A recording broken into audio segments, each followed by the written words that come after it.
Hi, I'm Mana Moini, and you're listening to the HUMANATY Podcast.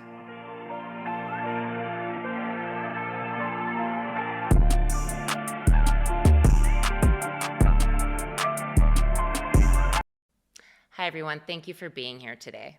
Today's topic is self-reliance. Self-reliance is a really important trait. It's the ability of someone to do things and make decisions on their own without the help of others. Joining me for today's conversation is Maha Abouelenein. She is the founder and CEO of Digital and Savvy, a strategic communications firm based in the US and in Dubai. Among her clients are Gary Vaynerchuk and Deepak Chopra. Maha has over 30 years of experience advising governments, corporations, startups, and high net worth individuals. Additionally, Maha is also on the board of directors of the Associated Press. She stated that her mission in life is to help people communicate better. We're going to talk about Maha's journey, the importance of one's personal brand, and the power of self-reliance. Hi, Maha. Hello, Mana. Thank you for being here today. I'm excited. This is a great show, and I'm happy to be a part of it. Maha and Mana. I know. Eminem. Eminem. You are so busy. You're all over the place. It means so much to have you here. On that note, that's kind of what I wanted to start with. So you are multicultural. You've traveled all over the world. You lived in Dubai for many years. How many years? I lived 8 years in Dubai, 15 years in Egypt. Wow.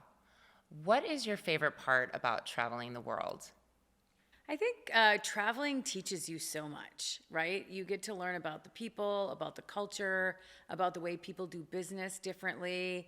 And then you develop friendships over the different food you're eating and the business that you're doing. So I think traveling for me is like learning. Like it's something that I always gain something from every experience. And I really try to, like, whenever I go on a business trip or I travel on somewhere on vacation, try to like really embrace yourself in what you're experiencing, because it can be very valuable and you don't know what kind of opportunities will come from it. So with all the travel you've done, are humans more similar than we are different? 100%. 100%. I feel like people want the same thing. They want to feel seen. They want to feel loved. They want to feel part of a community. They want to feel life, and they want to feel vibrant, and they want to have empathy for others. I think we have more in common than we don't have in common. I just think people get wrapped up in a lot of the noise and don't kind of find that commonality. I think like when the total eclipse happened, everyone universally said, oh, we feel so united around something. Because when we think about our space in the universe, we don't realize we're all human beings that are part of this planet. And I took that away from that big moment. Totally. I wish there were more moments like that. Yeah. But we have to create them. How did, going from the global scale to you, how did being Egyptian and growing up in Minnesota, Midwest, how did that shape you? Yeah. So Minnesota, I grew up in the 70s and 80s and 90s in Minnesota. So back then there wasn't internet, so a lot of people didn't know what was Egypt, didn't know what were Egyptian cultures. Like I was a foreigner in Minnesota. A lot of Minnesotans are blonde hair and blue eyed. And even though I was born and raised in Minnesota, lived here my whole life, I'm an American citizen, I didn't really feel Minnesotan, right? So a lot of times it was a lot of traditions and things that would happen in our culture that we had to explain, like what's Ramadan and what's a Muslim and what's prayer and all the foods that we eat and all the traditions we have. And now fast forward to today, it's incredible. Like the Minnesota Vikings are posting on their social media in Arabic, Eid Mubarak, which is our holiday, and people are acknowledging Ramadan, and people are fasting even though they're not Muslim, to kind of show empathy with what you're going through and how to do it and the ritual. So I feel like growing up in Minnesota when I was little, I was really trying hard to fit in. Like I didn't really, I wasn't like everybody else in my school. But I had a great childhood. I had a great upbringing. My parents were really good about inside the four walls of our house. It was Egypt.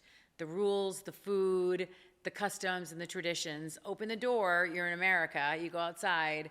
So I got to live kind of both the American and the Egyptian cultures in both parts of my life growing up. And I took the best of both worlds.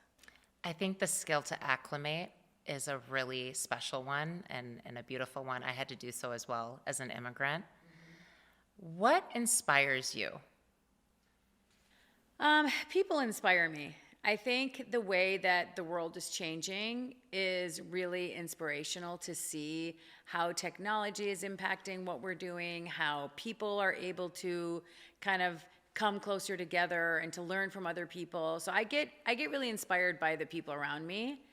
And I get inspired by a lot of things. I get inspired by my family, by books, by film, by reading, by interacting with other people. So it's not just one thing that inspires me. It's more like the fabric of life in general brings inspiration. And I draw from many sources to be inspired.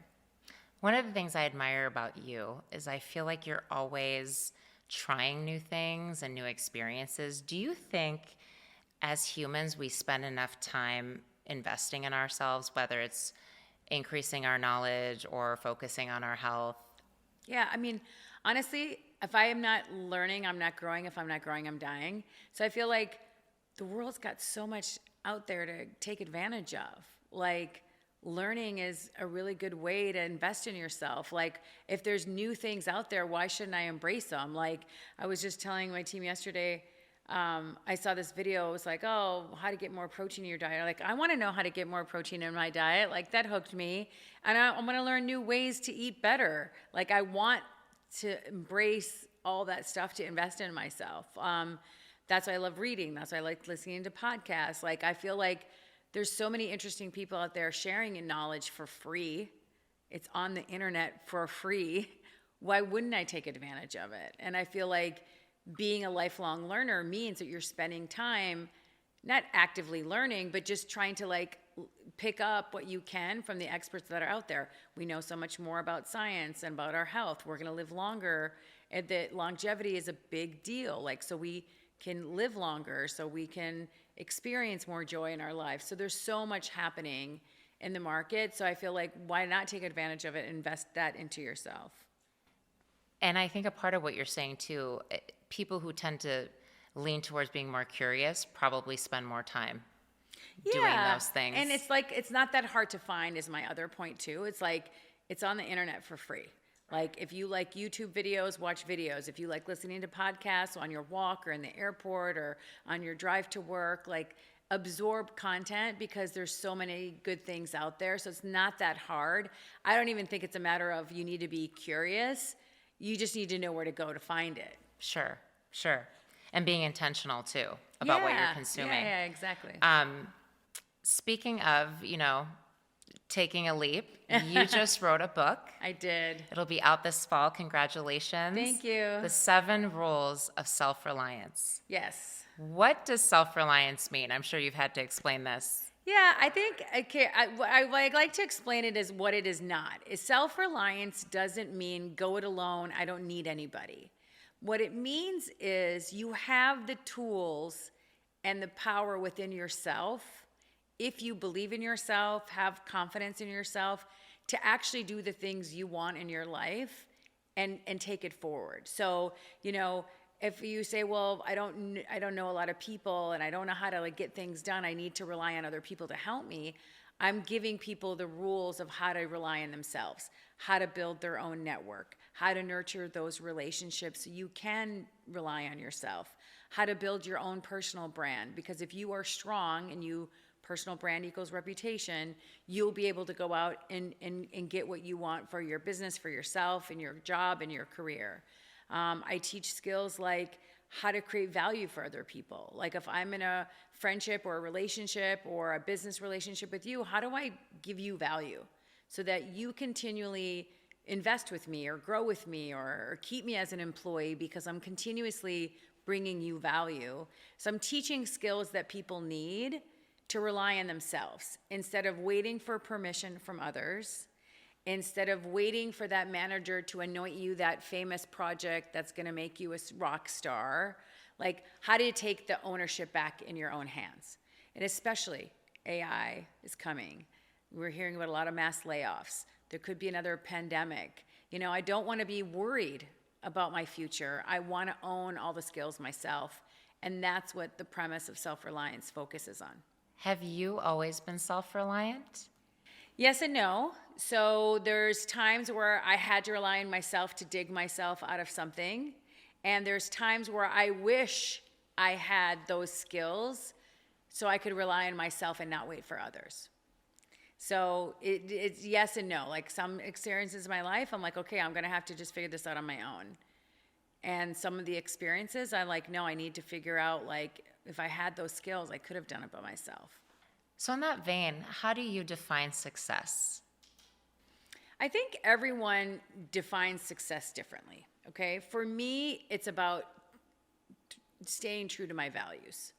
And I have, like, my values are being authentic, helping other people, and creating value for other people. So if I am able to be authentic and create value for others and help others, that's what I define success as. And it's not personal success or financial success or business success, because I feel like, at the end of the day, I have to look myself in the mirror. I have to put my head in that pillow knowing that I'm a good person, or I do the right things, or I try to do the right things. And so I think that's where success is measured kind of in my book. So you've kind of coined the phrase, stay low, keep moving. Yes. And then you go on to say, let your work and reputation speak for itself. Yep. Tell us about that philosophy. Okay, so it's sort of been my mantra for a long time to stay low, keep moving. I didn't coin the phrase. One of my friends used to always say it.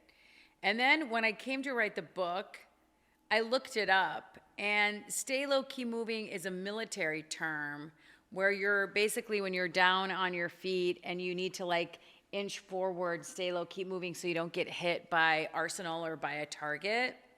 And so I kind of took it as a metaphor for life of stay low, keep moving. Stay low, put your head down, don't worry about what other people are doing to distract you.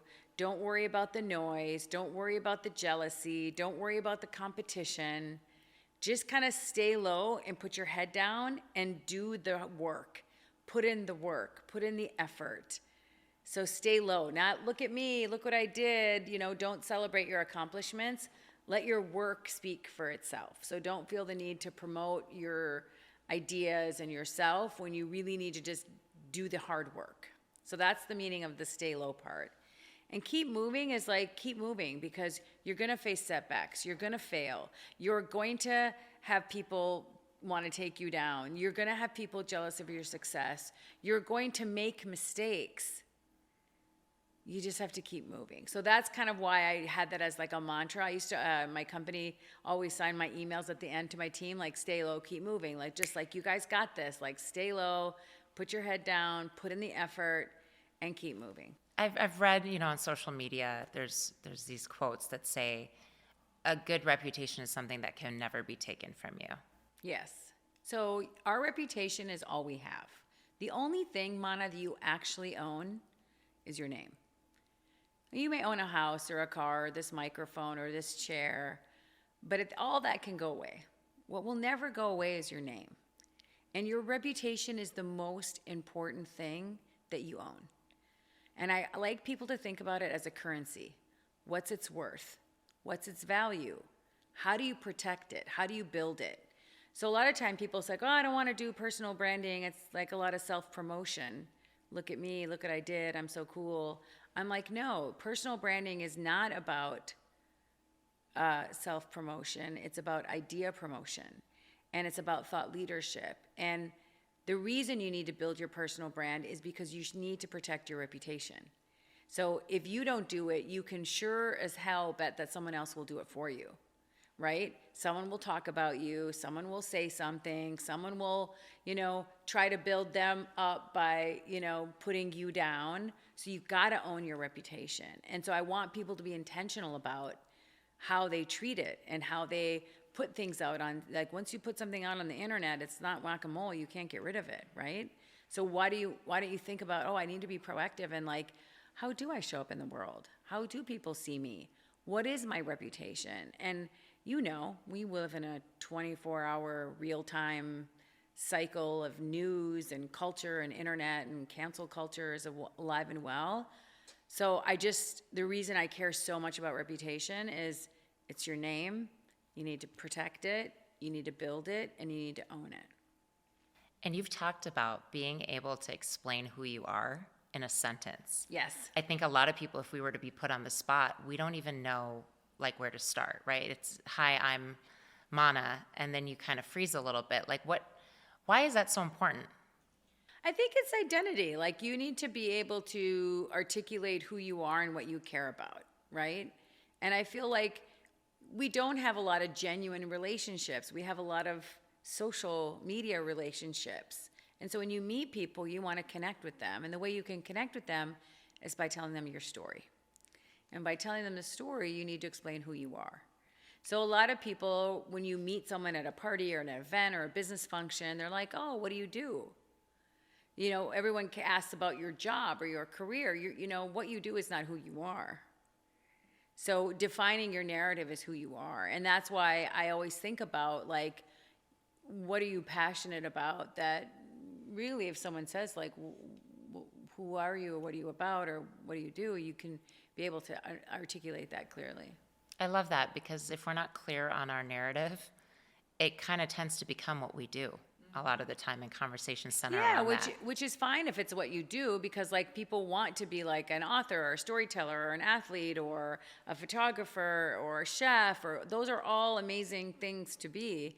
But I'm just saying, like, when the reason I tell the importance of finding your narrative, because I want people to feel proud of who they are, proud of their stories, proud of what they stand for, proud of their values in a world that's doesn't really have a lot of values on a pedestal. Like, I think we should. So we know self-reliance is important. Yep. How does networking play a part within that? And is there like a juncture where they meet one another? You have to build your own network. Your network is the most important thing, because we can't do anything alone. If you think you can go it alone and succeed in life, you're sorely mistaken.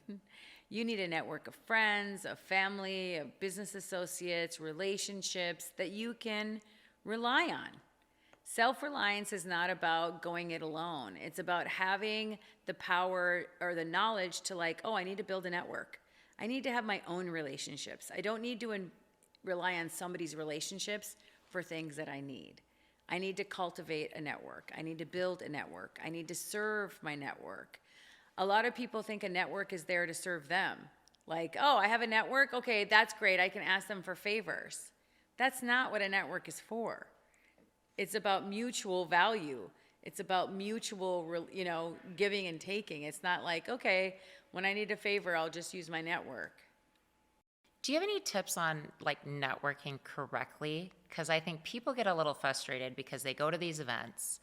They're like, overwhelmed with the amount of people they meet. And then those relationships never really go beyond that happy anywhere. hour. Yeah, it's daunting. So like, I remember because I used to go to these events and like by myself, and I don't know anybody, and it's a room full of strangers. How am I going to meet anybody? I really need to network. I need to get some contacts. I want to meet a lot of the people. They might be potential clients in the room. So a couple things I do when I go to events, especially when I know nobody and I'm by myself.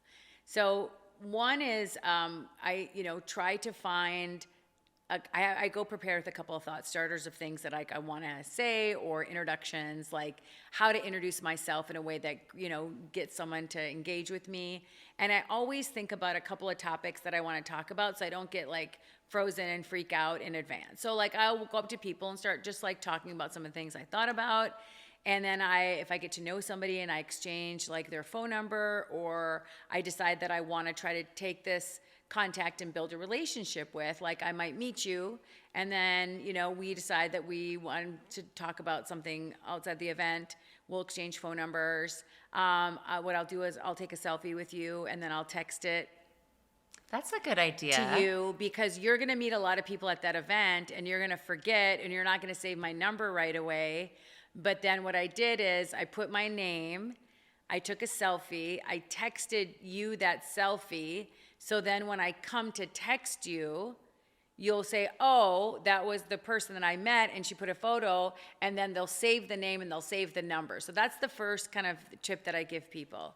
The second thing is, especially if people are at not an event, like you want to network with somebody online, like through LinkedIn or through Instagram. And there's a lot of effective ways, I talk a lot about this in the book too, of how to network online. Because like, what if you don't go to an event and you need to meet people? Don't try to get all the business done on a DM. Like, how many of us get so many messages on LinkedIn and you just like can't even get to them? The point is to take the conversation off of LinkedIn or off an Instagram DM or off a Twitter DM and get them into, I would love to set up a meeting with you. What's the best way to arrange that? Here's my email, but if you can send me yours, can we take the conversation on email? So, and two things with that. One is I tell them I don't want to sit and have DMs with them so that they don't get annoyed. Two is I ask for their email, but I offer mine first. So it's not like I'm just saying, hey, give me your email. I'm like offering a chance for them to say, okay, give me they'll email me so like I can give them the balls in their court. So I don't feel like, hey, I'm just trying to get your email. And that always works. If I just say, what's the best way to schedule a meeting? I'd love to talk to you about X. I'd like to email you, and I'd also like to share my email. So that shows that you're giving a piece of information, you're not just taking from them. And then you should be specific about what you want to talk to them about, and then try to take the conversation off of DM. The last thing on networking is a lot of people are introverted. And it's very daunting to go to an event if you're an introvert. So a lot of things that I recommend, a lot of things about this are in the book, but one is go with a friend. Go with somebody familiar to you so that you're not having to deal with a room full of people by yourself. Somebody to sit with, someone that you can maybe, have a snack with. But if you go an event with somebody and you're introverted, it's nice to have that familiar face. Secondly is not a lot of people who are introverted love those big rooms that are very loud, like we want to get off to a quiet space. And so when you do meet somebody, suggest that you do meet in a location where you feel more comfortable, like an environment that feels more kind of comfortable for you. And I think the third thing for people who are introverted and going to these big events, like I did when I go to events, I think of a couple of thought starters or topics in advance. So I don't have that anxiety of dealing with, okay, what am I going to bring up, or how am I going to get the hook for the meeting, or how am I going to ask them if they would join my community. So go in with a few asks that you can kind of prepare with in advance. Thank you. That was a lot. Sorry. No, that was really helpful. And I think reframing our minds to think about the online piece as networking can really change your approach, because it is a form of networking. It is a form of networking. There's a whole bunch of tips on how to do LinkedIn properly. Right. Like a lot of people do LinkedIn the wrong way. And LinkedIn is probably one of the most valuable platforms we have today. And I feel like if you don't master LinkedIn, it's not only a terrific business tool and lead generation or relationship building, it's not just for looking for a job. You really can create genuine relationships from LinkedIn. I got on the board of directors of the Associated Press because of a message I got on LinkedIn. Wow. Yeah, so you have to pay attention, and you have to be there, but you have to do it well. Well said. So in the spirit of networking, you said this a little bit ago in terms of it's not what your network can do for you, but what you can do for your network. Yes. You have said, and I love this, if you live your life creating value for others, you ultimately create value for yourself. Yes. Talk a little bit about that. Yeah, so I feel like a lot of times my friends are like, oh, you're going out of your way, for that client, or you're doing this and that and the other thing, and you're really giving them too much, or you're creating too much value. I think that my role with my clients or my friends, my relationships, is to give people value. And I'll tell you about a non-business example. Both of my parents were handicapped and very sick for a very long time.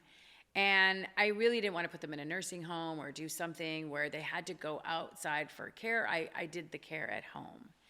And I wanted to do small things that would make them happy, and small things to bring value to them, and little things to make joy in their days, because they were very, very sick.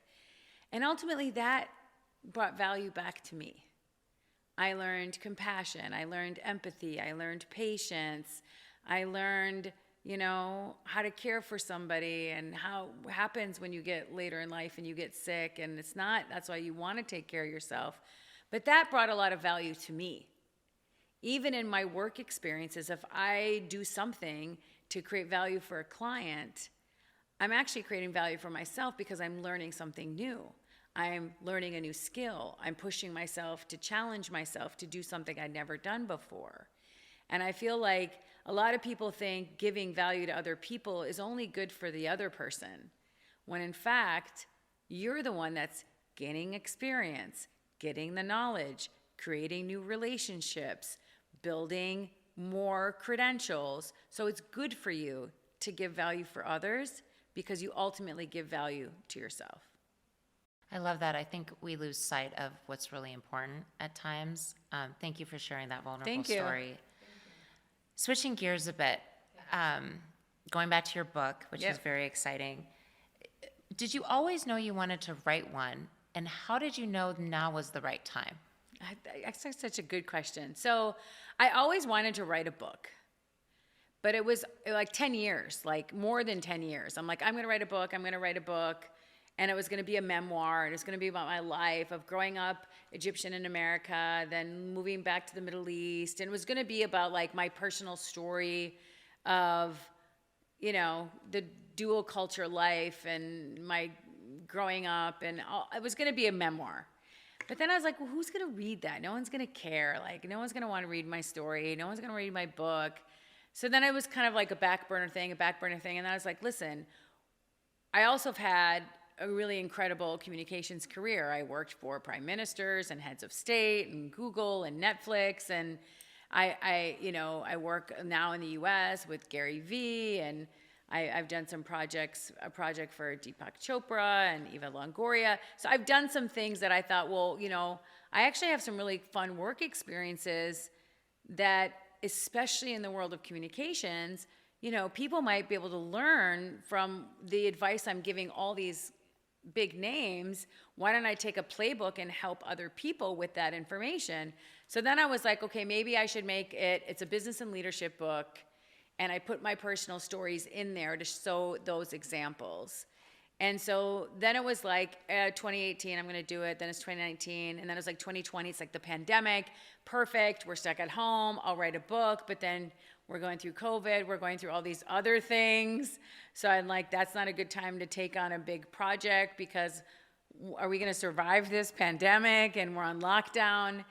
And so then it was 2021, and I was like, okay, are you just going to talk about this goal every year and have it on your list of things to do? Or are you actually going to do it?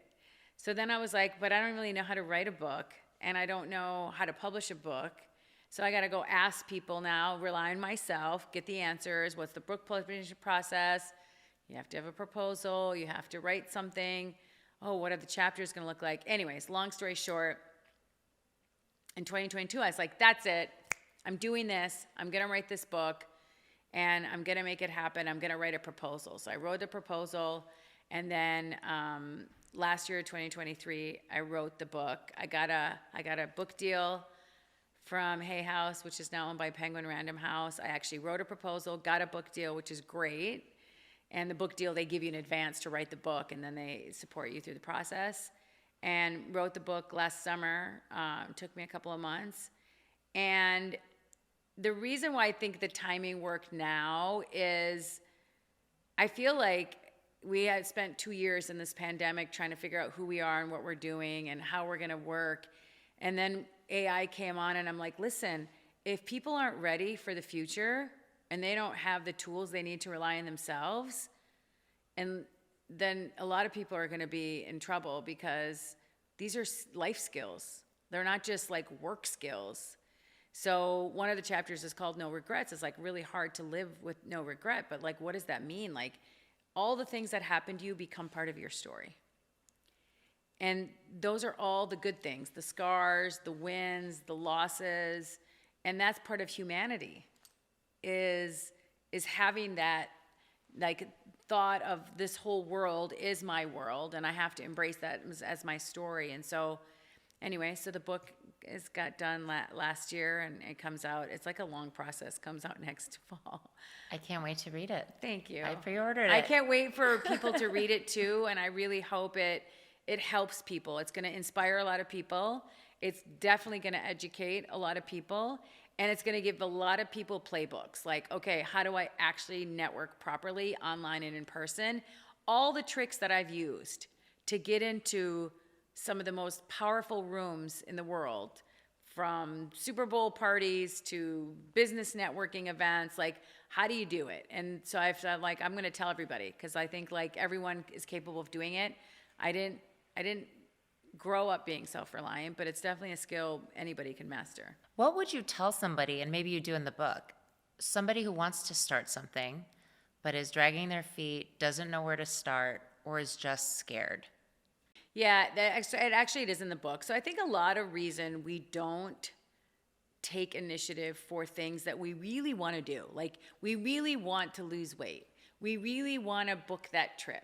We really want to start our own business. We really want to start a side hustle. We really want to have our own podcast. It's fear of judgment of others. And isn't that a terrible way to go about your life, is not doing something because you think other people's opinions are more important than your own? We waste a lot of years doing that. A lot. And I think now we're smarter. Society's smarter. People get it. Like, you do need to go all in on yourself. You should invest in yourself. You should make yourself happy. Imagine if everyone spent time making themselves happy, how everything would operate differently. Instead of pointing fingers at other people, we could like start to look at ourselves. And I feel like that's the reason why everyone's capable of practicing self-reliance, because I feel like it's very empowering. It's about confidence. It's about believing in yourself. It's about being, you're owning your self-worth. And I feel the reason why people don't do what you said, they don't do the projects that they want, or they don't do, is they're afraid of other people. And so a lot of the stuff in this book is like, here's some baby steps you can take to crawl out of it.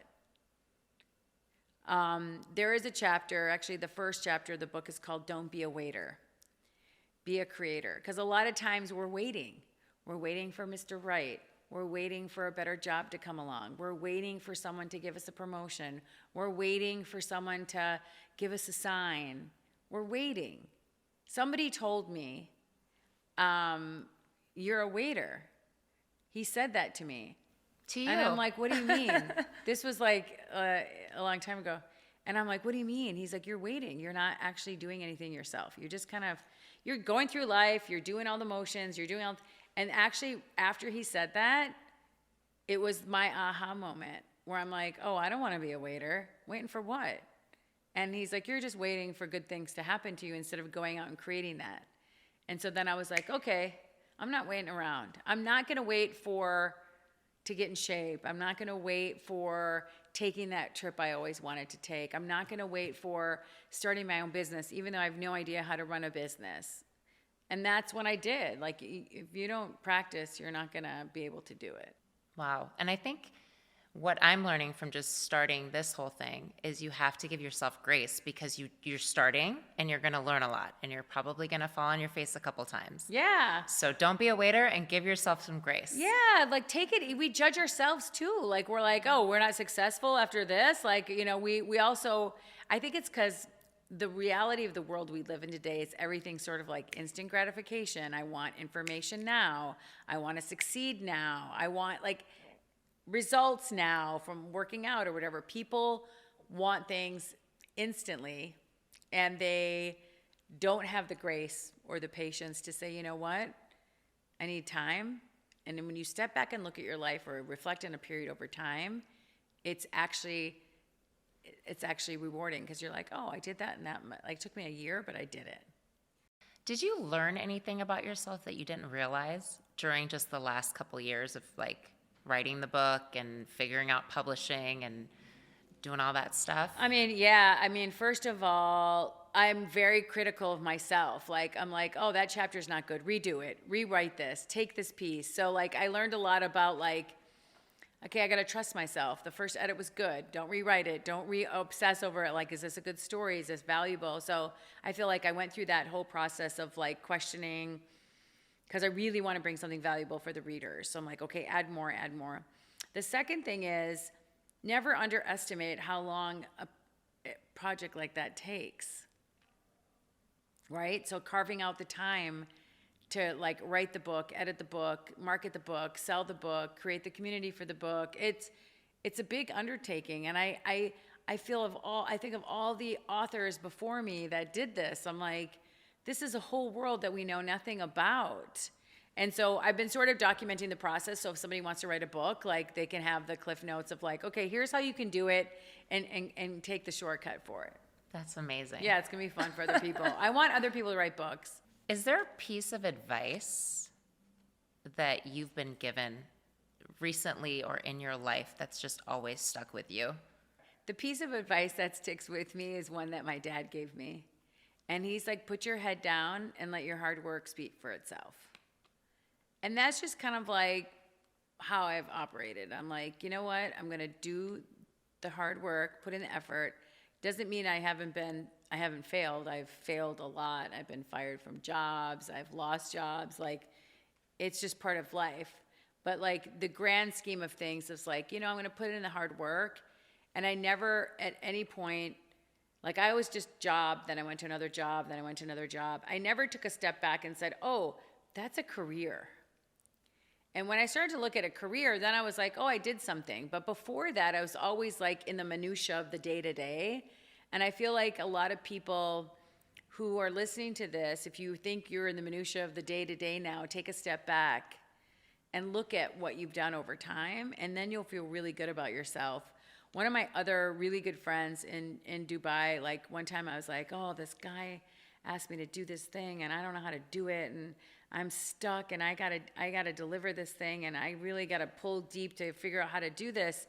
And she's like, girl, you go home and read your CV, your resume.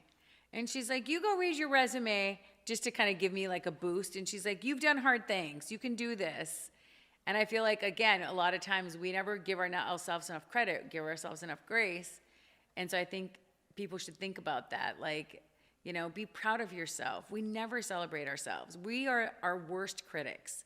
The self-talk that we give ourselves, the negative self-talk, the things that we're always unhappy with, is such a loud voice in our heads. And so I want to remind people like, hey, take a step back. Give yourself a pat on the back. Look at what you've accomplished. Look how far you've come. And I feel like that's the good advice that I've gotten. Whenever I feel like, oh, shit, I'm in a bad spot, I reflect on that. And I'm like, okay, things are going to be fine.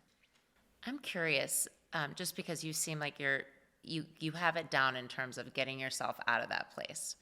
But what does that look like on days where you're feeling like they're not the best day or you're not being so kind to yourself? How do you turn that page? It actually happened recently where I was like, okay, we're grinding now. Okay, we're in the mud. Like the wheels are stuck.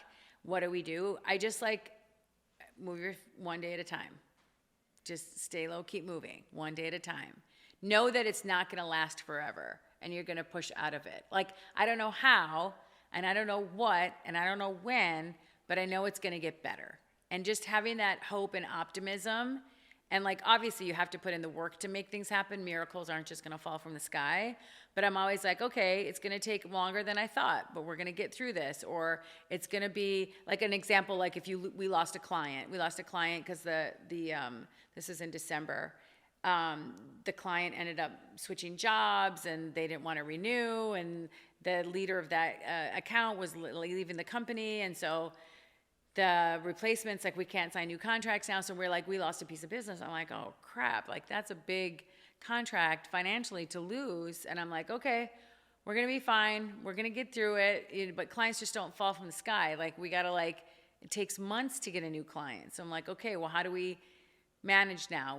What do we have to do for cost cutting? What do we have to do for saving? So you just have to like take the small baby steps and not freak out and know that good things will come. Just put in the hard work, stay low, keep moving. And eventually it took us several months, but we did land a client. So I was like, phew, because financially, like, it could have really hurt your business. Right. So take a minute, figure out the steps, and you're going to be okay. Yeah, and just push through it. Like, I just know that it's not going to last forever. Okay, lastly, we have been asking everyone who's come on the show about a story of kindness, whether it's happened to them or that they've witnessed that just left a lasting impact and maybe changed the way you live your life. So many people have been kind to me throughout my journey. Honestly, I didn't get to where I am without the help of many, many, many people.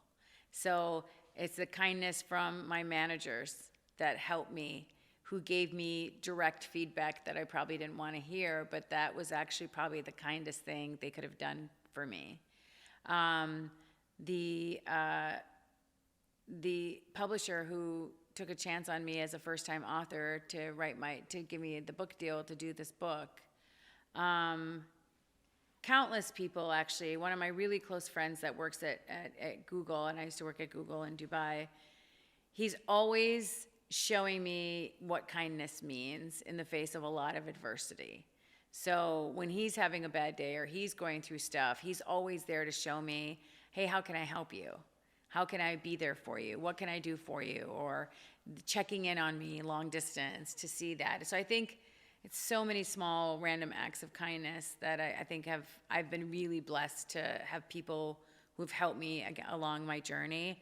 And I also try in myself to find a way to be kind to other people and to reach out to other people who, especially, after going through what I went through with my parents, and they were both severely handicapped, like, you got to show kindness to people who are struggling with their health, or people who are older, people who have responsibility for aging parents or a loved one or somebody who's sick. And at the end of the day, we're all humans. We're only on this planet for so long, and it doesn't cost anything to be nice to somebody, and you never know how that could change their world or their day by just giving somebody a compliment and showing them a little bit of kindness. Pay it forward at the Starbucks line or the person behind you in the drive-thru. I just feel like we need more of it. That's why I love that your show is about this, because it spreads a message that a lot of people need to hear. Thank you. And I always think about when we talk about, when we're all gone, people just remember how we made them feel. Yes. Right? They don't remember all the other things. Maha, thank you so much for being here today. I know how busy you are. Your kindness to take the time to be here and all of your tidbits and tricks are so invaluable. It means so much to me that you'd be here. Thank you. Thank you for having me.